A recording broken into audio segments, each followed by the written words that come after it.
മുത്തശ്ശിയുടെ ആഭരണങ്ങളെല്ലാം മുത്തശ്ശി എടുത്ത് നോക്കുന്നുണ്ട്. പഴയ ഒരുപാട് സ്വർണങ്ങൾ മുത്തശ്ശിയുടെ കയ്യിലുണ്ടായിരിക്കും. അതിൽ കുറച്ചാണ് നയനയ്ക്ക് എടുത്തു കൊടുത്തത്. ഇനിയും ഒരുപാട് സ്വർണ്ണാഭരണങ്ങൾ മുത്തശ്ശിയുടെ കയ്യിലിരിപ്പുണ്ട്. അതെല്ലാം ഓരോന്നായി എടുത്തു നോക്കുന്നുണ്ട്. ഓരോ വിശേഷ ദിവസങ്ങളിൽ മുത്തശ്ശൻ വാങ്ങിക്കൊടുത്ത ഒരുപാട് സ്വർണ്ണാഭരണങ്ങളാണ് മുത്തശ്ശിയുടെ കയ്യിൽ. ഓരോന്ന് എടുത്തു നോക്കുമ്പോഴും മുത്തശ്ശിക്ക് പഴയതെല്ലാം ഓർമ്മ വരുന്നുണ്ട്. ചെറുപുഞ്ചിരിയോടുകൂടി മുത്തശ്ശി അതെല്ലാം എടുത്തു നോക്കുകയാണ്. എന്നാ ആ വഴിക്ക് വരുന്ന അനാമിക ഇതെല്ലാം കാണുന്നുണ്ട്. സ്വർണം കണ്ട് അനാമികയുടെ കണ്ണ് മഞ്ഞളിക്കുന്നുണ്ട്. മുത്തശ്ശിയുടെ അടുത്ത് ഇത്രയേറെ സ്വർണോ? ഈശ്വര, ഇതിന്റെ പകുതി എനിക്ക് കിട്ടിയിരുന്നെങ്കിൽ ഞാൻ എൻ്റെ അച്ഛൻ്റെ കടം കുറച്ചെങ്കിലും വീട്ടിയേനെ. എന്തായാലും ഇത് നമുക്കൊന്നും കിട്ടാൻ പോകുന്നില്ല. ഇത് കൊടുക്കുവാണെങ്കിലും നവ്യക്കോ നയനയ്ക്കോ. നയനയ്ക്ക് ഒരു ചെല്ലം നിറയെ സ്വർണം കൊണ്ട് കൊടുത്തതാ. എന്നിട്ടും ഇത്രയേറെ സ്വർണ്ണാഭരണങ്ങളാ ഈ കിളവിയുടെ കയ്യില്. കുഴിയിലോട്ട് കാലു നീട്ടി ഇരിക്കുക, എപ്പോഴും സ്വർണത്തിന്റെ കണക്കെടുത്തോണ്ടിരിക്കുക എന്നൊക്കെ ഇങ്ങനെ അനാമിക പറയുന്നു. അനാമികയെ കാണുന്ന മുത്തശ്ശി ചോദിക്കുന്നുണ്ട്, അല്ല ആരാ ഇത്, അനാമികയോ? ആ മുത്തശ്ശി, മുത്തശ്ശി എന്താ ചെയ്തോണ്ടിരിക്കുന്നേ? ഞാൻ എൻ്റെ പഴയ ആഭരണങ്ങളൊക്കെ ഒന്ന് എടുത്തു നോക്കുക. മുത്തശ്ശി, എന്തിനാ ഇത്രയേറെ സ്വർണം വീട്ടിൽ വെക്കുന്നേ? ഇതിവിടെ വെക്കുന്നത് സേഫ് ആണോ? അതെന്താ മോളെ അങ്ങനെ ചോദിക്കുന്നേ? ഈ വീട്ടിലെ എല്ലാ പെണ്ണുങ്ങളുടെ കയ്യിലും അത്യാവശ്യം സ്വർണ്ണാഭരണങ്ങളുണ്ട്. വീട്ടിൽ നിന്ന് ആരും എടുത്തോണ്ട് പോവില്ല. അല്ല മുത്തശ്ശി, ഞാൻ ചോദിച്ചെന്നേ ഉള്ളൂ. അല്ല, മോളുടെ കയ്യിലും ഒരുപാട് സ്വർണങ്ങളില്ലേ? അതും റൂമിൽ തന്നെയല്ലേ ഇരിക്കുന്നേ? അതെ അതെ അതെ, എൻ്റെ കയ്യിൽ ഒരുപാട് സ്വർണ്ണാഭരണങ്ങളുണ്ട്. അച്ഛനും അമ്മയ്ക്കും ഞാൻ ഒറ്റ മോളല്ലേ, അതുകൊണ്ട് ഒരുപാട് ആഭരണങ്ങൾ എനിക്കായിട്ട് വാങ്ങി വെച്ചിട്ടുണ്ട്. എനിക്കാണെങ്കിൽ ഇതൊന്നും അത്ര ഇഷ്ടമല്ല.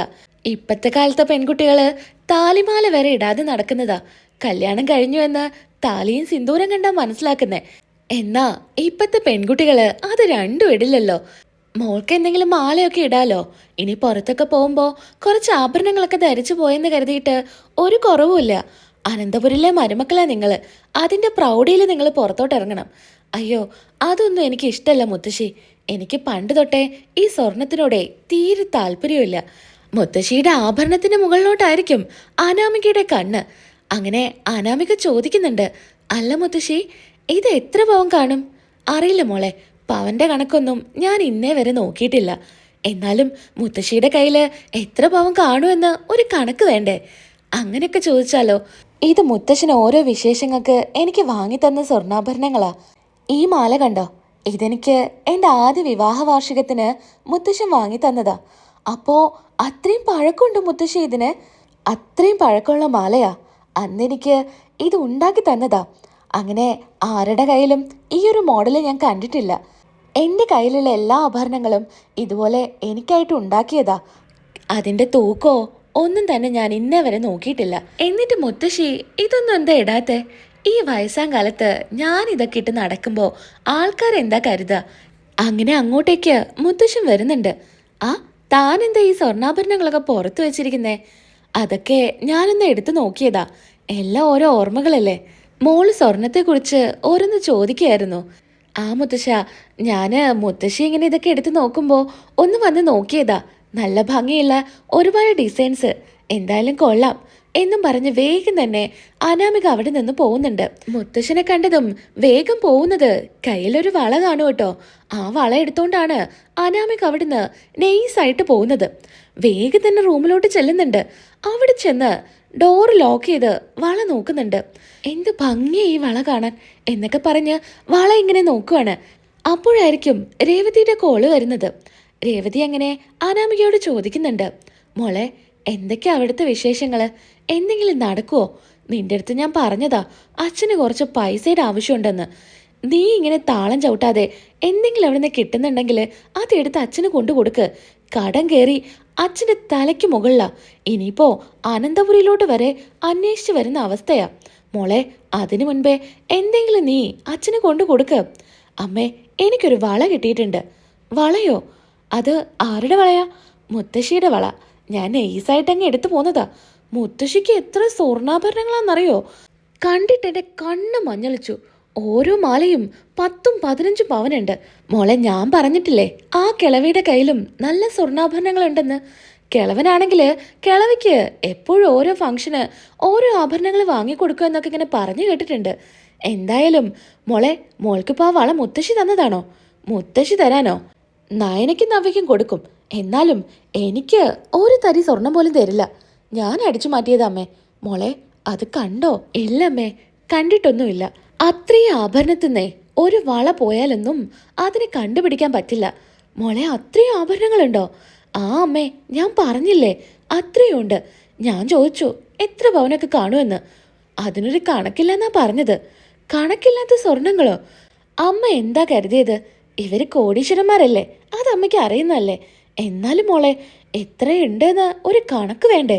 അതെ, കണക്ക് വെച്ചാലൊന്നും ഓർമ്മയിൽ നിൽക്കില്ല. അത്രയും ആഭരണങ്ങളുണ്ട് മോളെ. എന്നാ നമുക്ക് അതൊന്ന് കുറച്ചെടുത്ത് മാറ്റിക്കൂടെ? എന്നാ അച്ഛൻ്റെ കുറച്ച് കടയെങ്കിലും ഇപ്പം വീട്ടാൻ പറ്റും. എന്താ അമ്മ പറയുന്നേ? അതിന്ന് എങ്ങനെയാണ് ഞാൻ എടുത്തു മാറ്റുക? മോളല്ലേ പറഞ്ഞത് അതിന് കണക്കില്ല എന്ന്. കണക്കില്ലാത്ത സ്വർണ്ണമാകുമ്പോൾ അതിന്ന് എന്തെങ്കിലും പോയാലൊന്നും ആ കിളവിക്ക് മനസ്സിലാവാൻ പോകുന്നില്ല. വയസ്സാം കാലമായില്ലേ, ഇനി ഓർമ്മശക്തിയൊക്കെ കുറയും. അപ്പം പിന്നെ തനിക്കുള്ള സ്വർണ്ണാഭരണങ്ങൾ എത്രയാ, അതിൽ വള എത്രയാ, മാല എത്രയാ എന്നൊന്നും അത് നോക്കാനൊന്നും പോകുന്നില്ല. അമ്മേ, അതെനിക്ക് പേടിയാ. മുത്തശ്ശനെങ്ങാനും അറിഞ്ഞാലേ ഞാൻ ഈ വീടിൻ്റെ പടി പുറത്താ. ആരും അറിയാൻ പോകുന്നില്ല മോളെ. കുറച്ച് റിസ്ക് എടുത്താലേ നമുക്കിപ്പോൾ പിടിച്ചു നിൽക്കാൻ പറ്റൂ. ഇത്രയും നാളായി നീ അങ്ങോട്ട് കല്യാണം കഴിച്ച് പോയിട്ട് ഇന്നേ വരെ കാര്യമായിട്ട് ഒന്നും നമുക്ക് അവിടെ നിന്ന് കിട്ടിയിട്ടില്ല. അതുകൊണ്ട് ഇത് നല്ലൊരു അവസരാ. അമ്മേ, അഥവാ കൈയോടെ പിടിച്ചാ എന്താ നമ്മുടെ അവസ്ഥ എന്ന് അമ്മയ്ക്ക് അറിയാലോ. പിടിക്കില്ല മോളെ. നീ അത്രയും ശ്രദ്ധിച്ചു വേണം എല്ലാ കാര്യങ്ങളും ചെയ്യാൻ. നോക്കട്ടെ അമ്മേ, ഉറപ്പൊന്നും പറയാൻ പറ്റില്ല. ഞാനൊന്ന് ശ്രമിക്കാം എന്ന് അനാമിക രേവതിക്ക് വാക്കു കൊടുക്കുന്നുണ്ട്. അങ്ങനെ ആരും ഇല്ലാത്ത സമയത്ത് മുത്തശ്ശിയുടെ റൂമിലോട്ട് പോയി സ്വർണ്ണാഭരണങ്ങൾ എടുക്കുക എന്നായിരിക്കും അനാമിക തീരുമാനിക്കുന്നത്. എന്നാ അതിന് നല്ലൊരു അവസരം കിട്ടണ്ടേ? അതിനായിട്ട് അനാമിക കാത്തിരിക്കുവാണ്. അങ്ങനെ ഇരിക്കുമ്പോഴാണ് ചെക്കപ്പിനായിട്ട് മുത്തശ്ശനും മുത്തശ്ശിയും ഹോസ്പിറ്റലിലോട്ട് പോകേണ്ട കാര്യം ദേവ്യാനിയുടെ അടുത്ത് പറയുന്നത്. ദേവ്യാനി, ഞങ്ങളൊന്ന് ചെക്കപ്പിന് പോയിട്ട് വരാം. അച്ഛനും അമ്മയും മുന്നേ പറഞ്ഞിരുന്നെങ്കിൽ ഞാൻ ആദർശിനോടോ ജേഡനോടോ പറയുമായിരുന്നില്ലേ? അവരാരെങ്കിലും കൂടെ വരുമായിരുന്നില്ലേ? എന്തിനാ ദേവ്യാനി അവരെയൊക്കെ ബുദ്ധിമുട്ടിക്കുന്നേ? അവർക്ക് അവരുടേതായിട്ടുള്ള ജോലികളുണ്ട്. ഇതിപ്പോൾ ഹോസ്പിറ്റലിൽ പോയി ഒന്ന് ചെക്കപ്പ് ചെയ്യുക, അതിന് ഞങ്ങൾ രണ്ടുപേരും മതി. ഞങ്ങൾ എന്തായാലും പോയിട്ട് വരാം എന്നും പറഞ്ഞ് മുത്തശ്ശനും മുത്തശ്ശിയും പോകുന്നു. ഇത് തന്നെയാ തക്ക സമയം എന്ന് അനാമിക തിരിച്ചറിയുന്നുണ്ട്. അനാമിക നേരെ മുത്തശ്ശൻ്റെയും മുത്തശ്ശിയുടെയും റൂമിലോട്ട് പോകുന്നുണ്ട്. അവിടെ എത്തി അലമാറയിലെ സ്വർണ്ണാഭരണങ്ങളിൽ നിന്ന് അറിയാത്ത രീതിയിൽ കുറച്ച് ആഭരണങ്ങൾ ഒരു ബോക്സിലോട്ട് മാറ്റുന്നുണ്ട്. എന്നാ ആ വഴി വരുന്ന ആദർശ് മുത്തശ്ശൻ്റെ റൂമിൽ നിന്ന് ശബ്ദം കേൾക്കുന്ന കാണുമ്പോൾ ഒന്ന് നോക്കുന്നുണ്ട്. എന്നാ അനാമിക സ്വർണ്ണാഭരണങ്ങൾ എടുക്കുന്നതാണ് കാണുന്നത്. ഇത് കാണുന്നതും വലിയ ഷോക്കിലാണ് നമ്മുടെ ആദർശ് നിൽക്കുന്നത്. ഇത് കാണുന്ന ആദർശ് കലിപൂണ്ട് അനാമികയുടെ അടുത്തോട്ട് ചെല്ലുന്നുണ്ട്.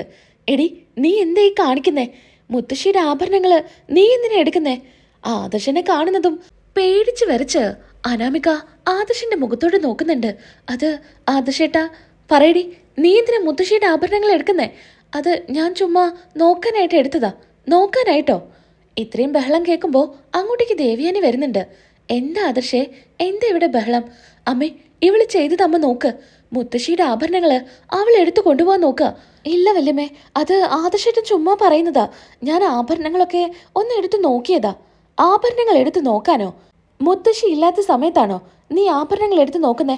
നീ കൂടെ നിൽക്കുമ്പോഴല്ലേ അവര് ഹോസ്പിറ്റലിലോട്ട് പോകണമെന്ന് പറഞ്ഞു പോയത്. ആ തക്കത്തില് നീ മുത്തശ്ശിയുടെ ആഭരണങ്ങൾ എടുത്തു മാറ്റാനാണോ ശ്രമിച്ചത്? അയ്യോ അല്ല വല്യമ്മേ, ഞാൻ നോക്കാൻ. അല്ലമ്മേ, ഇവള് കള്ളം പറയാ. മുത്തശ്ശിയുടെ ആഭരണങ്ങൾ എടുത്തു കൊണ്ടുപോകാൻ തന്നെയാ ഇവള് നോക്കിയത്. അയ്യോ വല്യമ്മേ, ഈ ആദർശേട്ടൻ ചുമ്മാ പറയുന്നതാ. ഞാൻ അങ്ങനെയൊന്നും വിചാരിച്ചിട്ട് പോലുമില്ല. എനിക്കെന്തിനാ ഈ ആഭരണങ്ങള്? എനിക്ക് ആവശ്യത്തിൽ കൂടുതൽ ആഭരണങ്ങളുണ്ട്. പിന്നെ ഞാനെന്തിനാ ഇതൊക്കെ എടുക്കുന്നേ? മതി അനാമികേ, നീ വല്ലാതങ്ങ് ഉരുണ്ട് കളിക്കണ്ട. എനിക്ക് കാര്യങ്ങളൊക്കെ ഏകദേശം മനസ്സിലാവുന്നുണ്ട്. നീ ഇനി എന്തൊക്കെ ചിന്തയോടു കൂടിയാണ് ഇത് ചെയ്തെങ്കിലും ഇതൊട്ടും ശരിയായില്ല. എന്തായാലും മുത്തശ്ശനും മുത്തശ്ശി ഇങ്ങോട്ട് വരട്ടെ. ഇക്കാര്യങ്ങളെല്ലാം അവരെടുത്ത് പറയണം. അയ്യോ വല്യമ്മേ, ഇതാരോടും പറയല്ലേ. ഞാനൊരു തെറ്റും ചെയ്തിട്ടില്ല. അങ്ങനെ ദേവ്യാനിയുടെ കാലിലോട്ടങ്ങ് വീഴുന്നുണ്ട്. അമ്മേ, ഇതൊക്കെ ഇവളുടെ വെറും നാടക. ഇവളെ നമ്മൾ വിചാരിച്ച പോലെ ഒരു പെൺകുട്ടിയല്ല. അതാദ്യം അമ്മ മനസ്സിലാക്ക്. ദേ ആദർശേ, അനിയുടെ കാര്യത്തില് ഇപ്പൊ തന്നെ അച്ഛന് വല്ലാത്ത സങ്കട. അതുകൊണ്ട് നീ ഇനിയിപ്പോ ഇതൊരു പ്രശ്നമാക്കാൻ നിൽക്കണ്ട. അനി അറിഞ്ഞാല് അത് മതി. അവനും ഒരുപാട് വിഷമാവും. അതുകൊണ്ട് ഇത്തവണ ഇവളോട് ക്ഷമിച്ചേക്ക്. എങ്ങനെയാമ്മേ ഇവളെടുത്ത് ക്ഷമിക്ക? ഇത് വലിയ തെറ്റല്ലേ? ആദർശേ, ഇവൾക്കുള്ളതേ ഞാൻ കൊടുത്തോളാം. നീ എന്തായാലും പൊക്കോ. അങ്ങനെ അനാമികയെ നല്ല കണക്കിന് ശകാരിക്കുന്നുണ്ട് ദേവയാനി. ആകെ നാണം കെട്ടായിരിക്കും അനാമിക നിൽക്കുന്നത്.